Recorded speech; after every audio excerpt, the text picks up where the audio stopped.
The battlefield was silent now, too silent.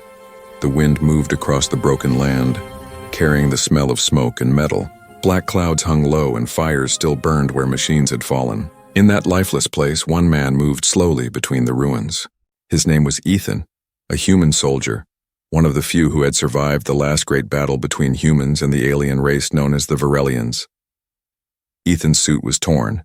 His armor scratched and blood dried across his face. His radio had gone dead hours ago. He didn't know if anyone was still alive, or if he was walking through the grave of his own world. He stopped when he heard something. A sound, small and weak, hidden between the echoes of the wind. At first he thought it was his imagination. Then it came again, a soft voice trembling almost like a child's whisper. "Please, don't touch me." Ethan froze. The voice wasn't human. It was too soft, too musical, too strange. He turned slowly toward the source of the sound. Beneath the remains of a metal ship he saw movement, a faint glow like blue light bleeding through the dust. He stepped closer, his boots crunching broken glass and stone. There, half buried under wreckage, was an alien. Her skin was pale silver, her hair like threads of light, and her eyes, wide and frightened, glowed with a soft cyan shine. She was wounded, breathing hard, her chest rising and falling in pain. Ethan gripped his rifle, unsure. The Varelians were enemies, deadly ones. But looking at her now, she didn't look dangerous. She looked scared. "Can you hear me?" he asked quietly, lowering his weapon. She nodded weakly. "Stay back," she whispered. Her voice was shaking. "Please, don't touch me." Ethan took a slow step closer. "You're hurt. I can help." Her eyes widened with panic. "No. If you touch me, you'll die." He hesitated. "Die? Why?" Her lips trembled. "My body carries energy. Humans can't survive it. I can't control it anymore." She closed her eyes, a tear sliding down her cheek. "Please, just go." Ethan's chest tightened. He had seen so much death already. His team, his friends, his commander. And now in this quiet wasteland, this creature, this enemy, was begging him to leave her alone. But something inside him refused to walk away. "You'll die here," he said softly. "Alone. Better me than you," she whispered. He knelt down, ignoring her words. His gloved hands reached for the twisted metal trapping her legs. She shook her head in fear. "Stop. You don't understand." "I don't care," he said through clenched teeth. "I'm not leaving anyone behind, not anymore." With one last pull, the metal gave way and the alien gasped in pain. Ethan saw her blood and a glowing blue, thick like liquid light, seeping from her wounds. She looked up at him with weak eyes. "You're human," she said softly. "Why are you doing this?" Ethan didn't answer. He reached out his hand to lift her. She tried to pull away. "Please," she whispered again, tears in her voice. "Don't touch me." But he did. The moment his fingers brushed her skin, a blinding flash exploded between them. White energy burst out like lightning, throwing him backward. He screamed as his nerves burned, his armor crackling with light. The alien cried out too, her body glowing brighter, the air around her vibrating with strange power. And then, silence. Ethan fell to the ground, gasping. Everything around him was still, frozen in the faint shimmer of fading energy. His vision blurred. He could barely see her now, lying motionless, her glow dimming. He tried to speak but couldn't. His body felt heavy, his chest on fire. He looked at his hand, the one that touched her, and saw faint blue marks spreading along his skin, pulsing like veins of light. What's happening to me?" he whispered. The alien moved slightly, her voice faint but calm. "I warned you," she said weakly. "Our energy cannot mix. You should be dead." Ethan coughed, barely breathing. "Then why am I still alive?" Her eyes opened again, faint and shining. "Because I saved you," she whispered. "But now, I'm dying." He crawled toward her, his body trembling. No, stay with me." She smiled sadly. "You shouldn't have touched me," she murmured. "Now, we are connected." Before Ethan could speak again, her hand touched his chest and his world exploded into light. For a moment he saw visions. Stars collapsing, cities burning, strange creatures whispering across space. He felt her pain, her loneliness, her fear. Then everything went dark. The wind moved again, carrying dust across the ruins. Two bodies lay still, one human, one alien, their hands barely touching. The battlefield was quiet, but somewhere deep beneath the silence, a faint blue light began to pulse, as if something new had just been born. Darkness. Then, breath.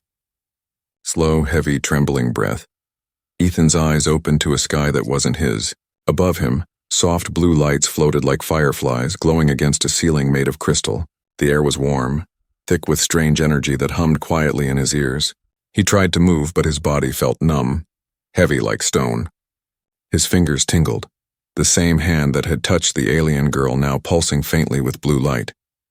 He remembered her voice. "Please, don't touch me." And then the flash, the pain, the silence. Ethan forced himself to sit up. His wounds were gone, not even scars left behind. His armor had melted away, leaving him in a soft layer of alien fabric that seemed to breathe on its own. Around him, the cave walls pulsed with dim light, veins of energy running through them like living roots. Something moved in the shadows. He turned quickly, heart pounding. It was her. The alien girl, the one he had tried to save, was sitting against a crystal wall, her silver hair tangled and her eyes closed. She looked weaker now, her skin pale, almost transparent. Ethan crawled toward her slowly. "Hey, you're alive," he said, his voice echoing softly. She opened her eyes. For a moment she didn't speak. Then in a faint whisper, "You shouldn't be." Ethan frowned. "What do you mean?" Her gaze met his and he saw fear, not of him but of something else. "No human survives the touch of a Varelian. Our energy destroys your cells, but you didn't die. You changed." Ethan looked at his hands. The blue marks were spreading, glowing faintly beneath his skin. They looked like symbols, alien runes pulsing to a rhythm that wasn't his heartbeat. He touched one, and for a moment he heard a voice, her voice, and whispering inside his head. He jerked his hand away, shocked. "What was that?" Her breathing quickened. "Our connection," she said quietly. "When you touched me, the energy bond formed. Now your life is tied to mine. If one of us dies, the other dies too." Ethan blinked, trying to process her words. "That's impossible." "It's forbidden," she replied. "A Varelian and a human can't share life force. It breaks every law of nature." For a long time, neither of them spoke. The humming of the cave filled the silence. Ethan looked around again, trying to understand where they were. "Where is this place?" he asked. "A healing chamber," she said weakly. "Part of my ship's lower core. It must have activated after the explosion. It saved you. And me." He looked down at her wounds, faint burns and glowing cracks running along her arms. "You don't look healed," she smiled sadly. "Because I gave most of my energy to you." Ethan's chest tightened. "You saved me." "I didn't mean to," she whispered. "It just happened. The link forced it." He stared at her for a moment, unsure what to say. "Then thank you." Her eyes softened, confusion in her expression. "Humans say that when they are grateful, yes?" "Yeah," Ethan said quietly. "It means you did something good. Good." She repeated like she was testing the word.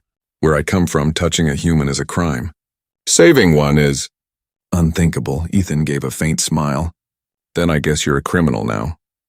To his surprise, she let out a small laugh, light and musical, echoing in the glowing cave. But the laugh quickly turned into a cough. She clutched her chest in pain. Ethan reached out instinctively, then stopped himself. "Don't touch me," she warned again, gasping. "Every time our skin connects, the bond grows stronger. It will consume us both." Ethan pulled his hand back slowly. "What's your name?" She hesitated. "Lyra. Lyra," he repeated softly. "I'm Ethan." Her eyes flickered with faint light. "Ethan," she said, as if memorizing the sound. "You should leave. The soldiers, you're kind. They will come for you soon." Ethan shook his head. "I'm not leaving you here. You can't even walk." She looked down, silent. "If they find us together, they will kill me. And you too." "Then we'll make sure they don't," he said firmly. Lyra looked at him. This strange, stubborn human who had ignored every warning, risked his life, and still refused to leave her behind. "Why?" she whispered. "Why do you care?" Ethan's eyes hardened. "Because I've seen too much dying already. I'm not losing anyone else, not even an alien." For a moment, Lyra didn't move. Her gaze softened, filled with something unfamiliar. Trust, maybe. But before she could answer, the ground trembled. The blue lights around them flickered. What was that? Ethan asked, standing up. Lyra's eyes widened. They found us. The cave began to shake. Distant metallic sounds echoed from above. Footsteps, mechanical drones scanning the wreckage. Ethan grabbed a fallen rifle, checking its power cell. Lyra struggled to rise. You can't fight them, she said weakly. Ethan smirked faintly. Watch me. She stared at him and this human with blue light burning beneath his skin, refusing to run, refusing to fear. And in that moment she realized something terrifying. The connection between them wasn't just physical anymore. It was becoming something deeper, something alive. The walls pulsed brighter, reacting to their shared energy, and Lyra felt it, his heartbeat inside her mind. Ethan turned toward the tunnel, weapon ready, as shadows moved closer. Behind him, Lyra whispered in fear and awe. You're changing, Ethan. You're becoming one of us. The tunnel stretched like veins beneath the shattered planet, glowing faintly with blue light. Ethan moved carefully through the darkness, his rifle ready, his senses sharper than ever before. Every sound echoed, every vibration in the air felt alive. But what scared him wasn't the enemy ahead. It was the strange power burning under his skin. The blue marks on his arms had grown since yesterday. They pulsed slowly, almost like breathing, following a rhythm he didn't understand, and sometimes when he closed his eyes he could hear her voice, faint inside his mind. Ethan, don't stop. Turn left. He obeyed without thinking, and a split second later a beam of energy blasted the wall where he had just been. Dust fell from the ceiling. He looked back. Lyra was still behind him, walking weakly but steady. Her silver eyes glowed brighter now, connected to the same strange light that lived in him. You heard me again, didn't you? She said softly. He nodded, breathing hard. Yeah, it's like your voice is inside my head. Lyra looked away. That's because it is. The link between us? It's growing stronger. Ethan tried to joke, though fear crept into his chest. Great, now I have an alien roommate in my brain. Lyra didn't smile. It's not a joke. You're changing, Ethan. The more we stay close, the more your body adapts to mine. You'll start feeling what I feel. He stopped walking and turned to her. You mean pain? Fear, she nodded. And more. Thoughts, emotions, maybe even memories, Ethan frowned. Then I'll know what you've been through. Her expression darkened. No human should see that. Before he could ask more, a sound echoed through the tunnel. Mechanical footsteps. Drones. Ethan motioned for her to hide behind a stone pillar. He crouched, readying his weapon. The moment he aimed, a sharp pain stabbed his chest. He gasped, falling to his knees. Lyra clutched her side, her face twisted in pain. Stop, when you fight, I feel it too.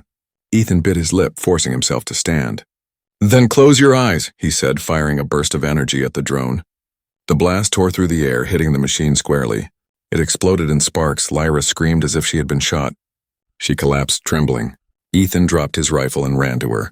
Lyra, talk to me. Her hands shook. When you use your strength, it pulls from me, she whispered weakly. You drain my life energy when you fight. Ethan froze. That's what you meant before. Every time I use this power, I'm hurting you. She nodded, tears glowing in her eyes. If you keep doing it, I'll die. He clenched his fists. Then I'll stop. I'll fight my way out the human way. But deep inside, Ethan already knew that wouldn't be enough. The enemies hunting them weren't just humans. They were something worse. Machines mixed with alien tech, created by both sides to kill anything that moved. Lyra's hand touched his arm weakly. You don't understand. The link isn't only a curse. It can also guide you. If you let it, you'll see what I see. Before he could answer, her palm pressed against his chest. A wave of light surged between them, blinding and soft at once. The cave vanished. For a heartbeat, Ethan wasn't himself anymore. He stood inside her memories. He saw a world of silver oceans and crystal skies. Tall towers floated among clouds, glowing with energy. Then came the fire. Human ships descending from space, weapons cutting through the blue sky. He saw Varelians running, screaming, falling as cities turned to ash. And he heard Lyra's voice, crying as her people begged for peace. Then everything went black again. Ethan gasped, falling to his knees in the real world. Lyra looked at him, her face pale. Now you know, she said softly, why I feared you. Why my kind calls humans destroyers. He didn't speak for a long time. The images burned inside his mind. Cities destroyed by human fire, innocent lives erased. And yet something didn't fit. You said the Varelians came here to stop something, Ethan said slowly. What were you trying to stop? Lyra hesitated. Something far worse than war. A weapon buried under your world. A signal we call the beacon. Ethan frowned. A weapon? She nodded. If it activates, both our species will die. Ethan looked down at his glowing hands. And now I'm part of your kind. Maybe that means I can help stop it. Lyra's voice trembled. You don't understand, Ethan. The beacon reacts to the link between us. It's drawn to our connection, to what we are becoming. What are we becoming? He asked quietly. She looked up at him with fear and wonder in her eyes. Something that shouldn't exist. The ground trembled again, this time stronger. Dust rained from the ceiling. Far away, a deep roar echoed through the tunnel. The beacon was awakening. Lyra grabbed his hand, despite everything. We need to reach the surface. Now. Ethan held her hand tighter. Then we go together. The walls around them pulsed brighter, responding to their joined energy. The blue marks on Ethan's skin flared, spreading across his body like fire.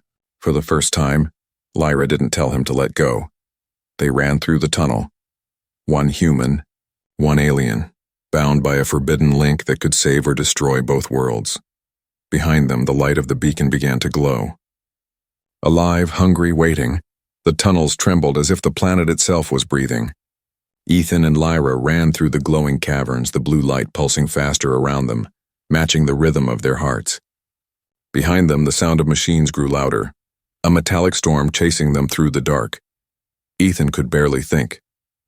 Every step burned his lungs, every pulse of energy through his veins made the symbols on his arms flare brighter. Lyra stumbled once and he caught her, this time without fear. Their hands touched, and instead of pain, a surge of strength flowed through both of them. For a moment, the blue veins across their skin glowed in sync. Lyra looked up at him, shocked. It's changing again, she whispered. The bond, it's adapting to us. Then let it, Ethan said, pulling her forward. We need every advantage we can get. The tunnel opened into a vast underground chamber. Giant crystal pillars reached toward the ceiling, their light reflecting off the black water that covered the floor. In the center stood a broken structure, the remains of Lyra's ship half buried, still glowing faintly. Lyra's voice trembled with both relief and sorrow. My ship, or what's left of it. Ethan scanned the wreck. Can it still fly? She shook her head. No, but there's something inside we need, the core memory. It holds the coordinates of the beacon. As she spoke, a cold metallic voice echoed through the chamber. Target lifeforms detected. Human Varelian hybrid identified, eliminate. 3 hunter drones emerged from the shadows, their red sensors glowing. Ethan raised his weapon instantly, firing a burst of plasma. The shots hit one drone, sending it crashing into the water. The other 2 fired back, energy beams slicing through the air. Lyra screamed as one beam grazed her arm, and Ethan felt the same pain burn across his skin. He gritted his teeth, ignoring it, pushing forward. Stay behind me. I can't, she gasped, clutching her arm. If you fight, I feel it too. He turned toward her, desperate. Then help me. Guide me like before. Lyra closed her eyes, focusing. Through the link, Ethan suddenly saw, not with his eyes, but with her mind. He could sense the drone's movements before they happened, like echoes in the air. His body moved on instinct, dodging, firing, striking with perfect aim. The last drone fell, exploding into sparks that danced across the water. Silence returned, broken only by their heavy breathing. Ethan dropped his weapon, his body trembling. That's new.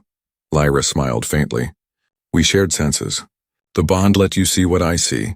He knelt beside her, examining her wound. You're bleeding again. It's nothing, she said, but her voice was weak. We have to move. The beacon won't wait. Together, they waded through the shallow water toward the ship. The wreckage still hummed with life, small tendrils of energy sparking from its walls. Lyra placed her palm on a panel, and a soft light bloomed under her touch. The ship recognized her. A small crystal orb rose from the console, glowing brighter as she lifted it. The core memory, she said. It contains everything. The beacon's location, its activation code, and how to stop it. Ethan stared at the orb. Then that's what the humans are after. That's why they think you're dangerous. Lyra looked at him sadly. Your people think power is the answer to fear. Mine thought understanding was. Before Ethan could respond, the ceiling above them cracked. A mechanical roar echoed. From the opening above, a dropship descended, black, sharp-edged human design. Floodlights cut through the chamber. Lyra's eyes widened. They found us. Soldiers rappelled down on metal cables, weapons ready. Ethan recognized the armor, his own unit's insignia painted on their chests. His pulse quickened. "They're my people." "Not anymore," Lyra said softly. The soldiers surrounded them. One stepped forward, a tall officer with a scar across his jaw. "Ethan Cole," he barked. "You're under arrest for aiding alien forces and contamination by enemy biotech." Ethan raised his hand slowly. "You don't understand. The beacon is real. If it activates—" "Shut it," the officer snapped. "We'll handle the alien. You're coming with us."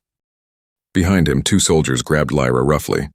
She cried out, and Ethan felt her pain stab through his chest like a blade. He fell to his knees, gasping. The officer frowned. "What the hell is happening to him?" Lyra whispered weakly. "The link." Ethan forced himself to stand, his eyes burning bright blue now. "Don't touch her," the officer sneered. "She's not human, Cole. She's a weapon." Ethan stepped forward. The blue veins across his arms flared like lightning. The air around him crackled. The soldiers aimed their weapons, shouting warnings, but it was too late. Energy burst from Ethan's body in a wave of blinding light. The chamber shook violently. The soldiers were thrown back, their weapons melting in their hands. When the light faded, Ethan stood alone among the wreckage, breathing hard. Lyra was on the ground, motionless. He dropped beside her, shaking her shoulders. "Lyra, wake up." Her eyes fluttered open, faint and weak. "You shouldn't have done that," she whispered. "Every time you use the bond, it drains me." Ethan's voice broke. "You'd be dead if I hadn't." She touched his cheek gently. "Maybe we both will be soon." "The beacon. It's close." "We don't have much time." Ethan looked up. Through the cracked ceiling, he saw the stars burning above the ruined sky. He took a deep breath, lifting her carefully into his arms. "Then we find it," he said, "and we end this. Together." The night wind roared across the battlefield as Ethan carried the alien girl through the ruins of two worlds. Behind them, the light of the beacon began to glow brighter, as if it could feel them coming. The world above was a graveyard of silence. Charred ground stretched to the horizon, and the sky bled with the color of dying fire. Ethan stumbled through the wreckage, his arms trembling as he carried Lyra's fragile body. Her silver hair fluttered in the wind, faintly glowing against the ash. Every breath she took was shallow, and her voice, when she finally spoke, was barely a whisper. "You shouldn't have used the energy again," she said weakly. "It's killing both of us." Ethan looked down at her, his face covered in dirt and sweat. "I didn't have a choice," he said. "They were going to kill you." Lyra gave a small, tired smile. "Humans always say that." He didn't answer. His boots sank into the dust, his legs heavy. The blue veins under his skin burned like fire. He could feel her heartbeat inside him, slow and fading. It scared him more than any weapon. They finally reached what looked like an old human research station, a broken metal dome standing half buried in the sand. Its light still flickered weakly. Ethan forced the door open and carried Lyra inside. The stale air smelled of oil and rust. He laid her on a metal table and searched for medical supplies. "Don't move," he said, rummaging through dusty cabinets. "I can't," she replied softly, her eyes half closed. Ethan found a med kit, but as he opened it, his hands froze. The inside was filled not with medicine, but data drives. Human research files marked with strange symbols. One drive was labeled in bold letters, Project Beacon. His heart pounded. "Lyra," he said slowly. "They knew." Her eyes opened slightly. "What?" He held up the drive. "The humans. They knew about the beacon. They were studying it." Lyra's expression turned to shock, then sorrow. "Then it's worse than I thought," she whispered. "Your people didn't just discover it. They tried to activate it." Ethan inserted the drive into a cracked screen. Static flickered, then an old video appeared. A man in a lab coat spoke hurriedly, his face pale. "Project Beacon, Phase 4. Energy readings off the scale. The signal isn't artificial. It's alive. The core seems to respond to emotional frequency, anger, fear, grief. It feeds on them. If it reaches critical level, the entire biosphere." The screen cut to black. Lyra's eyes filled with tears. "That's what destroyed my world," she whispered. "We tried to stop it, but the beacon escaped our control. We followed it here, to your planet." Ethan's mind spun. So Earth was never the target. It was just infected, she nodded weakly. The beacon isn't a weapon, Ethan. It's a living machine born to consume life and energy. It feeds on conflict. Every death, every war makes it stronger. Ethan stared at the floor, his jaw tight. And humans gave it plenty of that. Lyra looked at him, her voice trembling. Now it's awake again. It senses us and the bond we share. Our connection fuels it faster. It's drawn to our emotions. He shook his head. Then we destroy it, her expression darkened. To destroy it, one of us must die. Ethan froze. What are you saying? The beacon can only be neutralized by breaking the link. Permanently. It was created from the merging of two energies, human and Varelian. The only way to shut it down is to undo that connection. She looked away. If I die, the bond collapses. The beacon will fall silent. Ethan's voice hardened.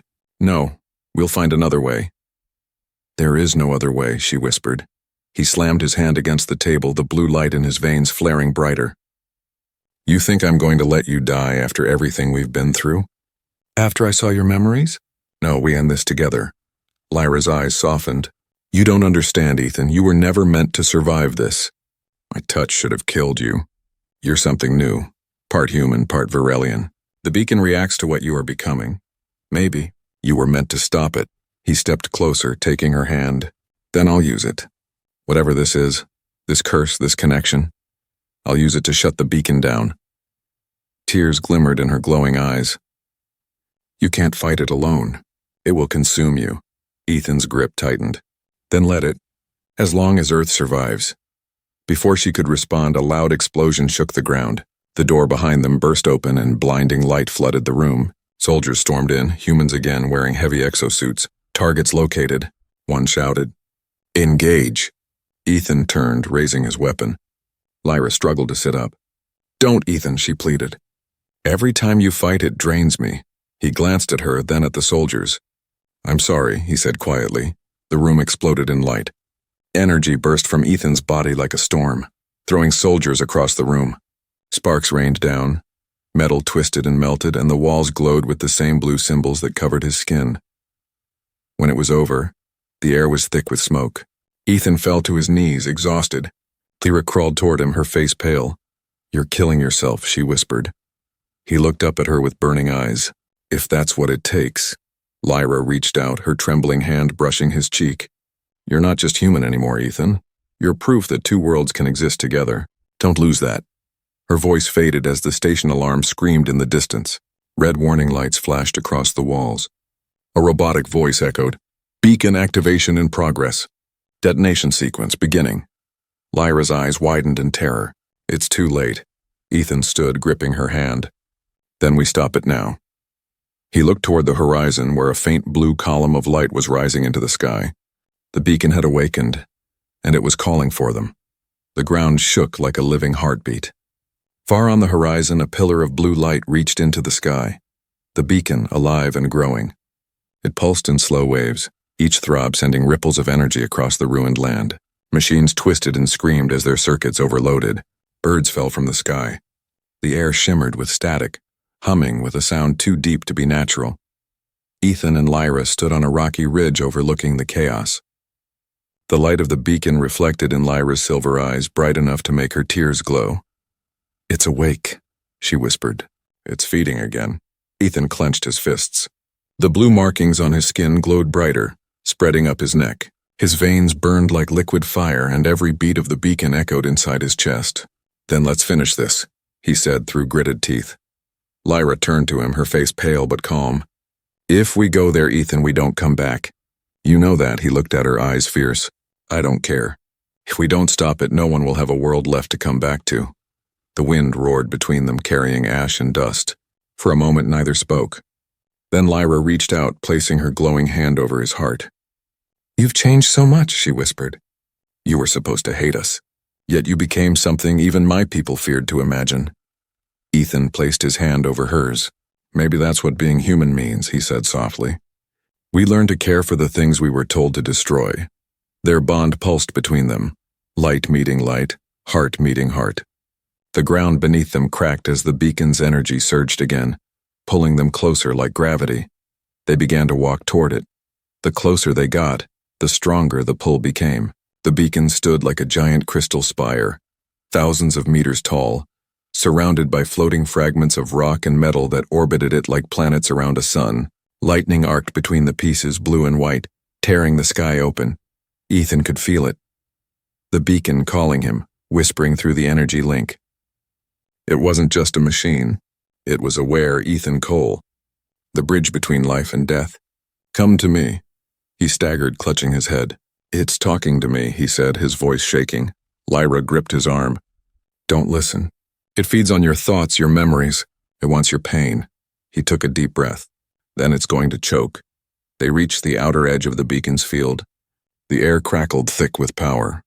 Ethan raised his weapon, but Lyra stopped him. "Weapons won't work here," she said. "Only the bond can reach it now." He turned to her. "What do I do?"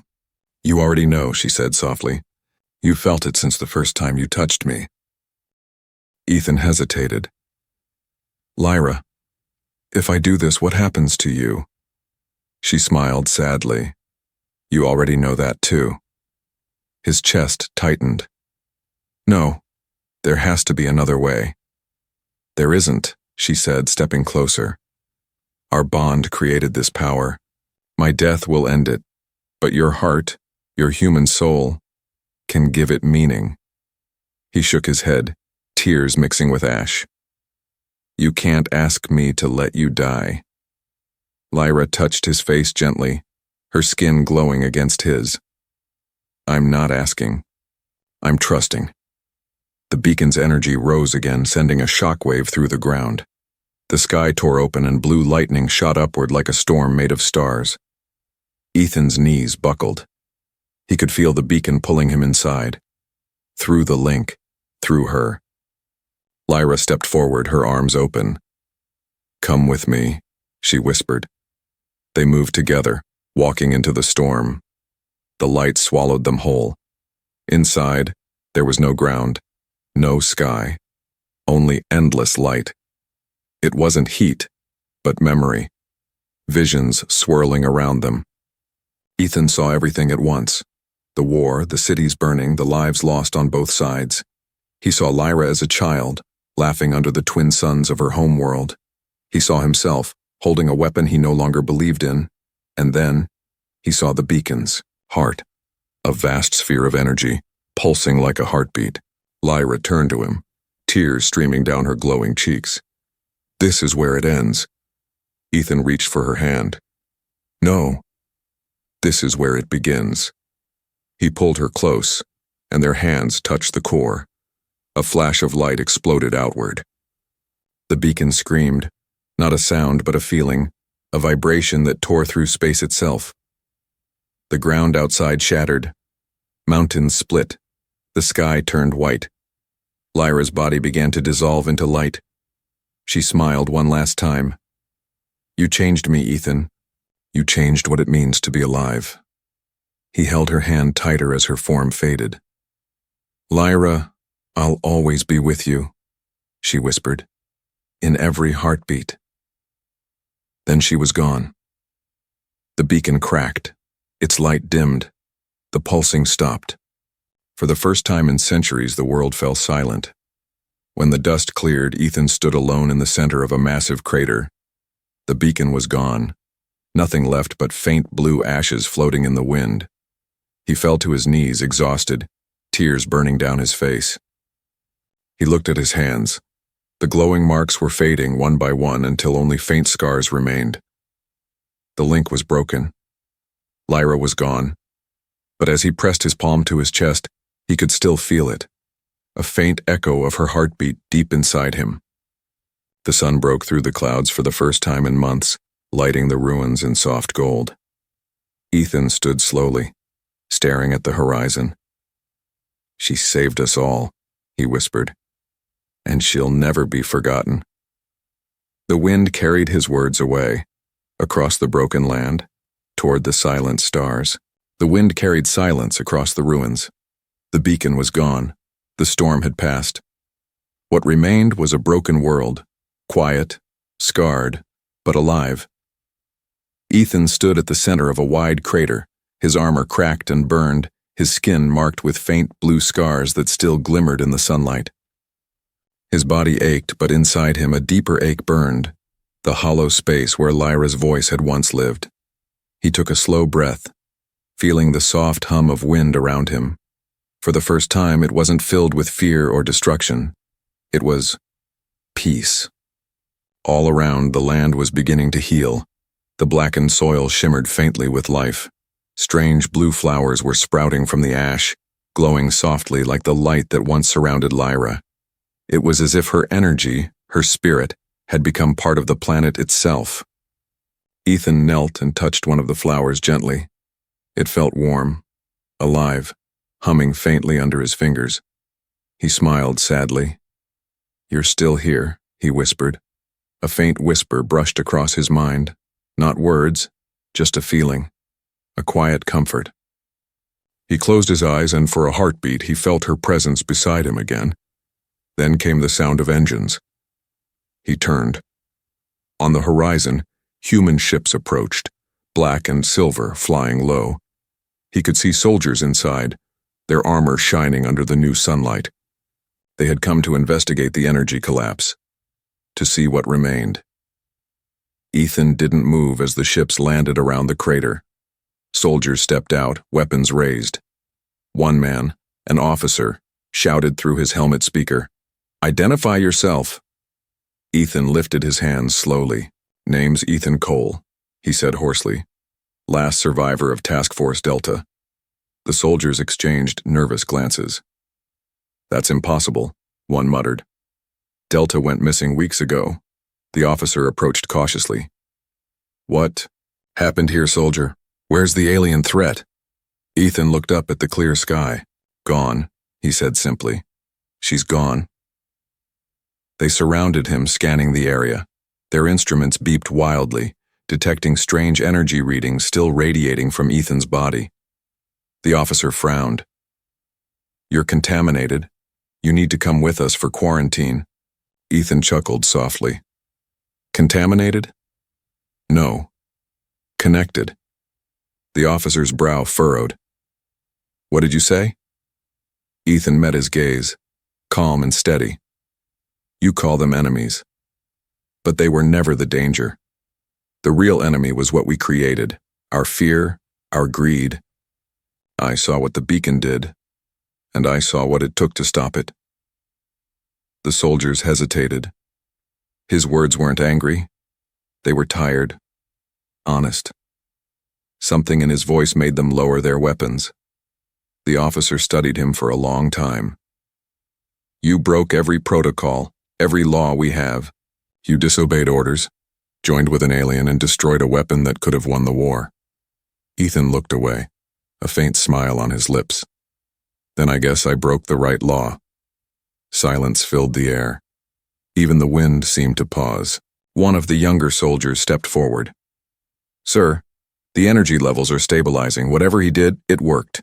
The beacon's dead." The officer exhaled slowly. "Take him to command," he ordered, but his tone had softened. Ethan nodded, too exhausted to resist. As they escorted him toward the ship, he glanced back at the crater, at the faint blue glow that shimmered beneath the dust. It looked almost like a heartbeat. He smiled. "She's watching." The soldiers didn't understand. But as the ship lifted off, one of them looked down and gasped. Across the ground, glowing faintly in the dust, were shapes. 2 handprints, one human, one alien, side by side, burning softly with blue light. Days later, deep inside the orbital command center, Ethan sat in a glass room. Scientists scanned him, doctors questioned him, and generals argued over his fate. Some called him a traitor, others called him a miracle. He didn't answer their questions. He just stared out the window at Earth, his world, now calm and alive. Then something unexpected happened. The lights in the room flickered. The monitors glowed blue for a moment. A soft voice echoed in his mind. "Ethan." His breath caught. "Lyra," he whispered. "The beacon is gone, but not everything ended. I'm still here. In you." Tears filled his eyes. "I thought you were gone forever. Energy never dies. she whispered. It changes. Just like you did. He smiled through his tears. Then what do I do now? Her voice grew softer, almost like a breeze. Teach them what we learned. Tell them we were never enemies. Tell them what happens when fear becomes hope. And then she was gone again, but her warmth lingered. Ethan stood slowly, his heart steady. He turned toward the generals behind the glass. You wanted to know what happened, he said. Here's your answer. I touched the enemy, and she saved the world. The room fell silent. No one spoke. No one dared to, because in that moment, they all saw it. Faint lines of blue light glowing beneath Ethan's skin, alive, steady, like the pulse of two worlds beating as one. That night, from orbit, the Earth looked different. Small lights glimmered across its dark surface, the new life that had begun to grow from the ashes. In one small desert, two glowing handprints still shone beneath the stars. And somewhere in the endless sky, where human eyes could not see, a silver light drifted quietly among the stars, watching, waiting, remembering. Because one human had broken the law of war and replaced it with the law of love, the end.